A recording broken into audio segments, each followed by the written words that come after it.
James Turner. The name barely rings a bell in the annals of true crime, yet the shadows whisper of his dark deeds. Suspected of orchestrating a string of murders and accidental deaths, Turner lurked in the background, collecting life insurance payouts from 7 ill-fated friends, co-workers, and family members.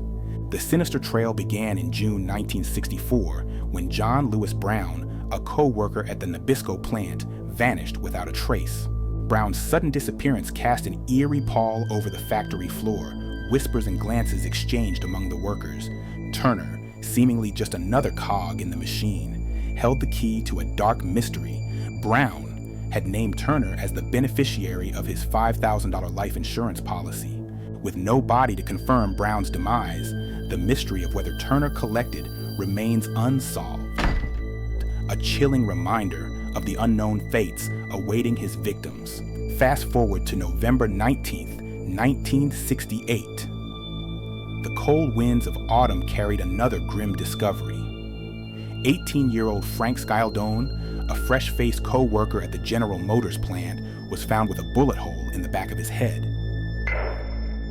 Scaldone had been poised to buy a car, with Turner ready to co-sign the loan. To ensure repayment in case of death, Scaldone planned to purchase a life insurance policy, but death found him first, cruel and sudden. The $400 he carried to buy the car vanished, much like his young life. Turner's shadow loomed large, a silent predator in the background. May 1969 brought another horror. The decapitated body of William Bradwell, a 23-year-old GM employee, surfaced in the murky waters of the Genesee River.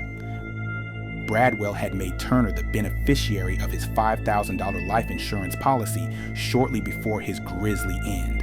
Unlike the others, this time Turner successfully collected the blood-stained payout, the money tainted by the life it cost. Then, on December 2nd, 1969, Lewis McDowell, 29, succumbed to carbon monoxide poisoning in his garage, ruled a suicide. Yet the change in his insurance beneficiary to Jim Turner just before his death cast a long, sinister shadow over the case. The air in the garage might have been thick with toxic fumes, but it was the chilling shift in insurance paperwork that truly suffocated any doubt about Turner's role. In July 1971, the darkness deepened. Horace Everett, another GM employee, altered his $9,000 life insurance policy, replacing his wife's name with Turner's.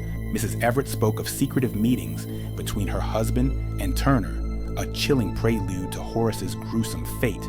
The day after he promised his wife they would soon be rich, Horace's body was discovered behind an abandoned factory, his skull shattered by a shotgun blast. A terry cloth towel wrapped around his head couldn't hide the horror within. Turner's attempt to claim the insurance was thwarted, raising suspicions about his deadly motives. In a new subdivision, Turner and his family moved into a custom-built colonial house, a facade of normalcy masking the macabre. The house, pristine and picturesque, stood as a monument to Turner's deceit, each brick a testament to his chilling endeavors. During his legal battle with the insurance company, Turner's brother-in-law, Dwight Dees, moved in, resuming payments on a $50,000 life insurance policy he had let lapse. On January 21st, 1975, the facade cracked open to reveal the horror within. Dees' body was discovered in a borrowed car at the bottom of a 20-foot embankment, nearly decapitated. A blood trail led investigators to pools of blood behind an old barn, suggesting a brutal murder staged to appear as an accident. The following day, Turner was arrested. A television news report prompted an insurance agent to reveal Turner's $50,000 motive. The machete used to mutilate Dees soon surfaced, sealing Turner's fate. His reign of terror spanned 12 eerie years, from 1963 to 1975, ending only when he was apprehended on January 22nd for the brutal machete murder of Dwight Dees near Rochester, New York.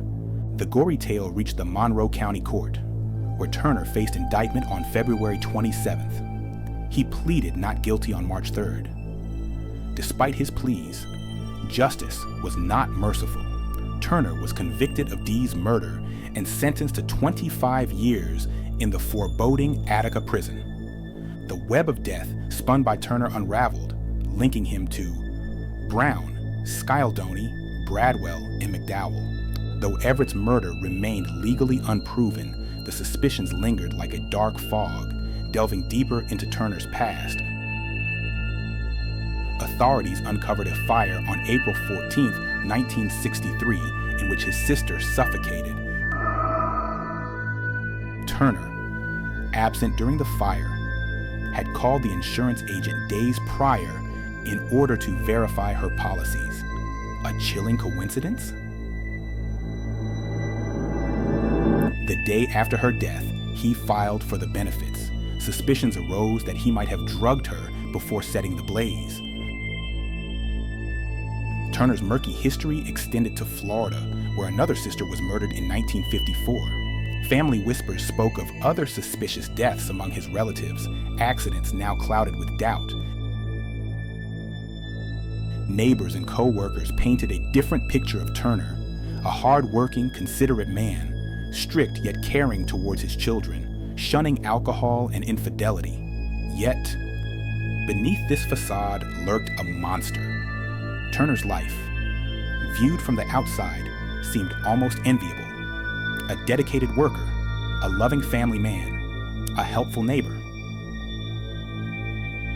But behind closed doors, within the dark recesses of his mind, a malevolent force brewed.